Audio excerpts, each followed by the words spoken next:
Hello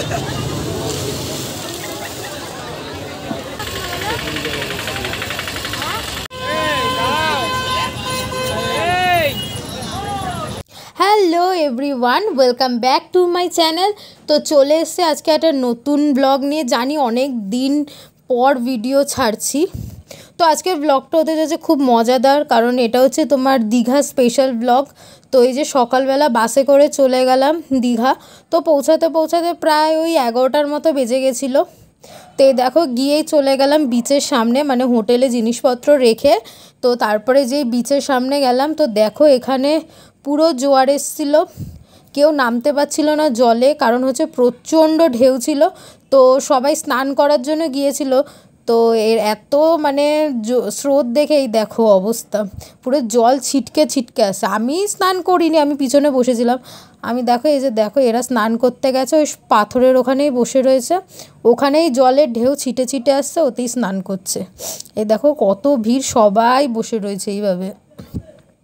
আর আমার গলাটাও প্রচণ্ড ভেঙে গেছে, ঠান্ডা লেগেছে, তো ভয়েসে বোঝাই যাচ্ছে। দেখো অবস্থাটা, প্রচণ্ড ঢেউ। আর কেন জানি না, হয়তো বর্ষার জন্য এখন মানে জলস্রোত বিশাল বেড়ে গেছে। তো তারপরে হোটেলে এসে স্নান টান করে ফ্রেশ হয়ে, তো দেখো একটু ছাদে গিয়েছিলাম, হোটেলের ছাদে। তো এখান থেকে দেখো দূর দূরান্ত পুরো সবুজে সবুজ লাগছে পিছনের দিকটা। তো তারপরে বিকেলবেলায় যে দেখো রেডি হয়ে বেরিয়ে পড়েছি সেজে গুজে। তো গেছিলাম হচ্ছে ঢেউসাগর। তো দীঘাতে এসছি কয়েকবার, বেশি না বাট কয়েকবার, বাট আমি ঢেউসাগর পার্কে কোনো দিন যাইনি। তো প্ল্যান হয়েছিল ঢেউসাগর পার্কে যাওয়ার, তা আলাম ঠিক আছে, আমিও কখনো যাইনি। তো গিয়ে আমরা যেতে যেতে অনেকটাই বিকেল হয়ে গেছিলো, বিকেল কি প্রায় সন্ধ্যার দিকে।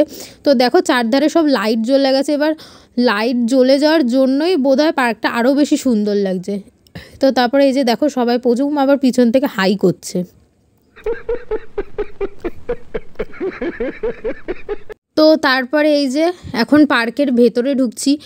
আর পার্কের মানে বাইরে আমরা যখন দাঁড়িয়েছিলাম, তো সেইখান থেকে পার্কের যে ফার্স্ট যে লুকটা লাগছিল, তো ওটা দেখে আমার কেমন জানি একটা ভালো লেগে গেছিলো, কারণ এত সুন্দর লাইটিং ছিল আর কি সুন্দরভাবে লেখা ছিল। তো আমার খুব ভালো লেগেছে পার্কটা, মানে প্রথম দেখাতে।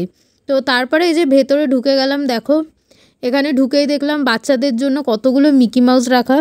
যদিও বা এই জিনিসটা চড়ার আমার খুব শখ ছিল ছোটোবেলায়, আমি দুর্ভাগ্যবশত কখনো চড়তে পারিনি। তো এখনও সেই সুপ্ত বাসনাটা রয়ে গেছে, তো কিছু করার নেই, আমাকে তার এখন উঠতে দেবে না।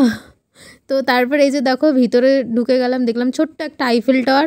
আর তারপরে দেখো এই জায়গাটা কত সুন্দর লাগছে, আই লাভ ঢেউসাগর লেখা। আর এই যে দেখো এন্ট্রি, এই জায়গাটা কত সুন্দরভাবে লাইট দিয়ে সাজিয়েছে, কি সুন্দর সাইড দিয়েও আবার লাইট লাগিয়ে দিয়েছে। তো সুন্দর ছিল পার্কটা। আর পাশ থেকে হচ্ছে সমুদ্রের ঢেউ যাচ্ছিল, মানে সমুদ্রের ঢেউ ছিল, আর সমুদ্রে থাকার জন্য একটা হালকা ঠান্ডা হাওয়া বয়ে আসছিলো, বাট গরম ছিল, প্রচুর গরম ছিল। মানে হাওয়া আসছিল বাট গরমটাও তার সাথে প্রচুর ছিল। এই দেখো চোখ মুখের অবস্থা একদম খারাপ করে দিয়েছে। তো আজকের ব্লগটা এটুকুই, দেখা হচ্ছে সেকেন্ড পার্টে।